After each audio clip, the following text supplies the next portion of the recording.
السلام علیکم ناظرین، میں ہوں کرن ناز۔ دعوے دار اور دھوکے باز ہزار ہوتے ہیں لیکن حقیقی لیڈر سالوں میں نہیں صدیوں میں پیدا ہوتے ہیں۔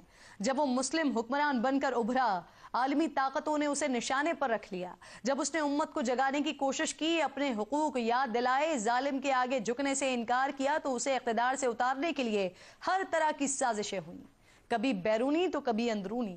مگر لیڈر وہی ہے جو حق بات کہہ کر اس پر ڈٹ جائے، چاہے اس کے بدلے اسے اپنی جان ہی کیوں نہ گوانی پڑ جائے۔ اور کچھ ایسا ہی ہوا۔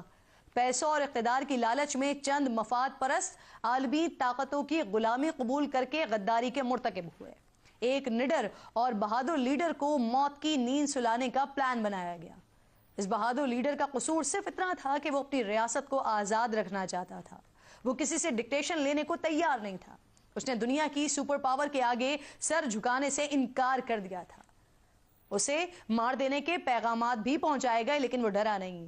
یہاں تک کہ پلان بنانے والے ایگزیکیوٹ بھی کر چکے لیکن وہ جھکا نہیں۔ وہ ریاست اور اپنے خلاف ہونے والی بیرونی چالوں کو ناکام بناتا رہا، اپنی قوم کو جگاتا رہا اور غلامی کسی صورت بھی قبول نہ کرنے کا اعلان سر عام کرتا رہا۔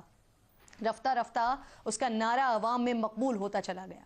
دیکھتے ہی دیکھتے اس کی ہمت و جرأت کی کہانیاں سارے زمانے میں گونجنے لگیں۔ شاید وہ اس سے پہلے کبھی اتنا مقبول نہیں تھا جتنا دشمن کی سازش اور اندرونی غداری نے اسے کر دیا تھا۔ ہاں، اس کی طرز حکومت میں کچھ خامیاں ضرور ہو سکتی ہیں لیکن اس کی بہادری نے اسے اوروں میں ممتاز کر دیا تھا۔ اس نے مسلم حکمرانوں کو جگانے کی بھی بھرپور کوشش کی، اتحاد بنانا چاہا لیکن وہ کامیاب نہیں ہو سکا۔ بدقسمتی سے بیرونی دشمنوں کے سامنے ڈٹ کر کھڑا ہونے والا اپنے قریبی ساتھیوں کے ہاتھوں دھوکا کھا گیا۔ اس کے ساتھ بھی وہی ہوا جو اکثر حق پر چلنے والوں کے ساتھ ہوا کرتا ہے۔ دنیا اس بہادر کو نواز شریف کے نام سے یاد کرتی ہے جس نے گیدڑ کی 100 سالہ زندگی پر شیر کی ایک دن کی زندگی کو ترجیح دی۔ آج اس عظیم بہادر لیڈر کا